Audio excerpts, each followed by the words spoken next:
எங்கள் வீட்டில் மாடு கன்று போட்டிருந்தது. நிறைய பேர் வந்து எங்கள் வீட்டில் மாடு கன்று போட்டால் எங்களுக்கு சீம்பால் கொடுங்கன்னு கேட்பாங்க. ஆனால் நாங்கள் இதுவரையிலும் அதை வந்து யூஸ் பண்ணதே இல்லை. எது ஒன்றுமே நம்ம வீட்டில் இருந்தால் அந்த அருமை தெரியாதுன்னு சொல்லுவாங்க. சீம்பாலை 2 விதமாக செய்யலாம். ஒன்று வந்து குக்கரில், ஒன்று வந்து குண்டானில் வந்து கலரி விடலாம். நான் இன்றைக்கி 2மே ட்ரை பண்ணியிருந்தேன். குக்கரில் அடியில் கொஞ்சமாக தண்ணி விட்டு சின்னதாக ஒரு ட்ரே வச்சதுக்கப்புறமா சர்க்கரை, கிராம்பு, ஏலக்காய் போட்டதை வந்து நல்லா கலரிட்டு குக்கரை போட்டு மூடி 3 விசில் வச்சா நல்லாயிருக்கும்னாங்க. ஆனால் 3 விசிலுக்கு வந்து ரொம்ப ரஃப்பாகவே ஆயிடுச்சு.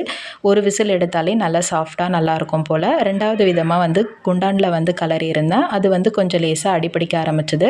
அதை வந்து உடனே ஒரு கடாய்க்கு மாற்றி நல்லா கலரி விட்டுட்டே இருந்தேன் கைவிடாமல். ஒரு 1/2 hour நல்லா திரியாக பால்கோவா பதத்துக்கு வந்திருந்தது.